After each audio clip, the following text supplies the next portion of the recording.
नमस्कार दोस्तों, आज की कहानी है गवार बहू। अपने कमरे से निकलकर निशा ने सासू माँ के पैर छुए। स्वर्णा जी, निशा की सास ने अपनी बहू को आशीर्वाद देते हुए बोला, अरे निशा, यह पल्लू क्यों रखा है? हटाओ इस पल्लू को, इसकी ज़रूरत नहीं हमारे घर में। तुम यहाँ आज़ादी से रह सकती हो। हम तुम्हें यहाँ रीति रिवाजों में बांधने के लिए नहीं लाए हैं। क्या मम्मी, तुम भी किस गवार को क्या समझा रही हो? 1 हफ्ता हो गया समझाते हुए इस बात को इसको, अभी तक कुछ भी समझ में आया? रवि ने अपनी माँ को गुस्से में बोला। रवि और निशा की शादी को अभी 1 हफ्ता ही हुआ था। निशा गांव के एक मध्यम वर्गीय परिवार में पली बड़ी थी, जहाँ पर रीति रिवाजों को ज़्यादा सम्मान दिया जाता था। रवि ने अपनी माँ को फिर से टोका, माँ देखो ना, मैं कितना हैंडसम हूँ और यह उतनी ही गंवार है। पता नहीं आपने मेरी शादी इससे क्यों करा दी। इसको तो किसी चीज़ की अकल नहीं है। मुझे तो एक से बढ़कर एक लड़की मिल जाती। पता नहीं इस लड़की में क्या दिखा आपको? रवि की माँ ने बोला, बेटा, लड़कियां तो बहुत मिल जाती, पर जो संस्कार निशा के अंदर हैं वह आज के समय में किसी भी लड़की के अंदर नहीं मिल पाते। रवि गुस्से में अपने ऑफिस के लिए निकल गया। निशा अपने ससुराल में घुलने मिलने की अच्छे से कोशिश कर रही थी। ससुराल के सारे तौर तरीके उसके अपने मायके से बिल्कुल विपरीत थे। जहां उसके मायके में सभी रीति रिवाजों के बंधन में बंधकर चीज़ें प्रस्तुत की जाती थी, वहीं उसके ससुराल में इसके विपरीत था सब कुछ। ससुराल में सभी एक साथ डाइनिंग टेबल पर बैठकर भोजन करते थे। घर में किसी के बोलने और कुछ भी करने की किसी भी तरह की कोई रोक टोक नहीं थी। बस कमी थी रवि के प्यार की, जो निशा को दूर दूर तक नहीं दिख रही थी।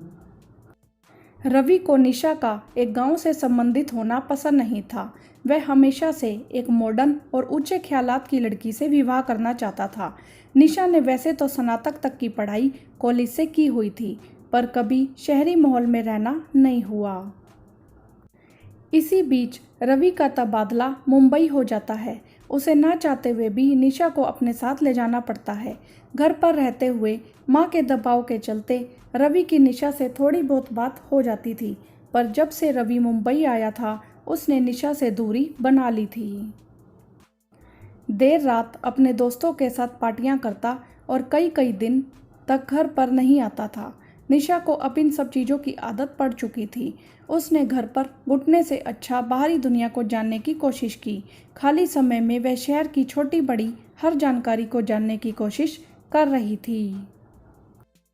कुछ दिन बाद रवि की माँ का संदेश आया। वह कुछ समय के लिए मुंबई रहने के लिए आ रही हैं।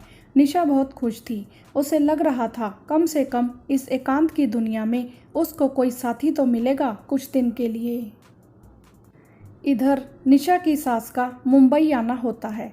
दोनों सास बहू अपना सुख दुख बांट रहे होते हैं और उन्हें खाली समय में मुंबई दर्शन भी करा रही थी निशा।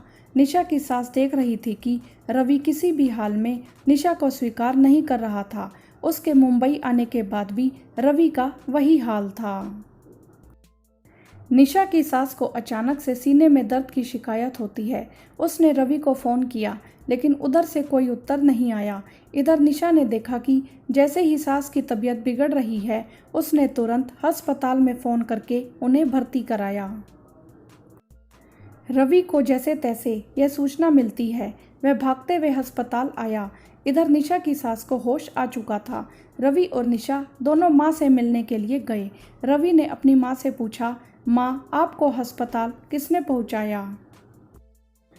तो रवि की माँ ने बोला कि जिसे तू गवार समझता है ना, आज उसी की वजह से मैं जिंदा हूँ।